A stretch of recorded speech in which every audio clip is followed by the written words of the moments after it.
gives it permission.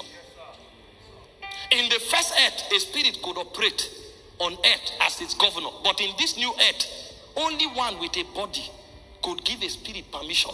So God created one that will operate with so much authority, almost replacing him.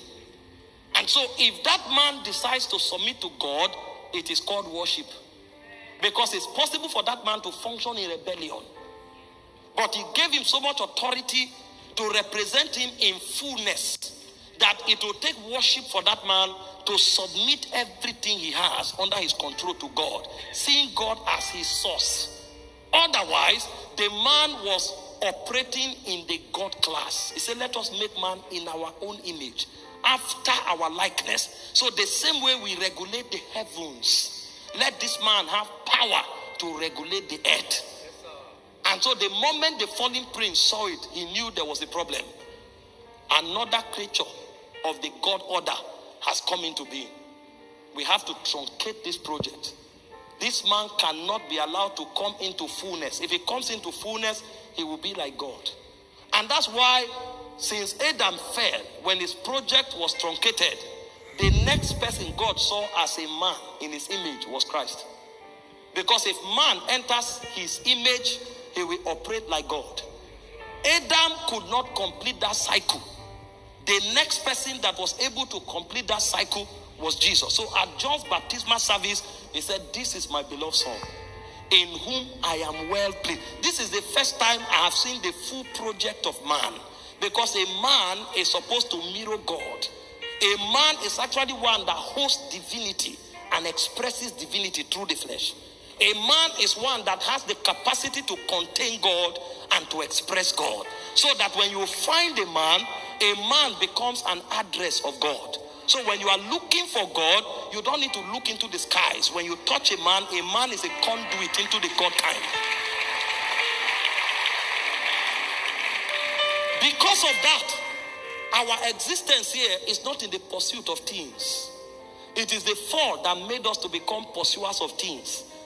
Because in the God class, you don't pursue things. You command them and they be.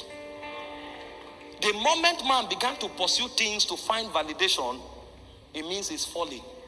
The moment the man begins to define his glory from his possessions, it means he's falling. Because the way he's designed, his essence is not in things. The glory is in earthen vessel. He is a custodian of a God reality. So the value of the man is in himself, not outside of him. But the fall made man no longer to draw value from within himself. He began to look for value outside himself. So the man became a wanderer. Why am I saying this? The reason most of us cannot serve God is because we are still wanderers. We are trying to look for value in things. We are pursuing things. We walk from morning till night and night till morning. Not because we are pursuing anything eternal. We are looking for natural things to validate us. And the devil knows. Because the moment the man begins to look for value externally, he becomes a slave of the devil. Because the devil cannot control what is inside him. But the devil can control what is outside him. And so the devil will make you pursue external things, make you define value based on external things, and you find yourself in an endless cycle, looking for value and relevance from the externals. And you see, the more you look for it, the more you'll never be satisfied. The more you search, the more you'll never be satisfied. You were designed to contain God and to express God. And if you have any activity on earth, is to extend his government to the earth realm. And so anything God has in mind, it is your duty to pick it from the mind of God and to communicate it to the earth. So when the government of God is advancing on the face of the earth, a man is supposed to be behind it. And so men, therefore, should be identified by two things. Number one, by the dimension of God they carry, and by the assignment of God they are representing on the earth. If you find a man that you cannot find the dimension of God traced to him, and if you find a man that is not powering any divine mandate, that man is still operating by the economy of the fall. He's still in the realm of tohu bohu.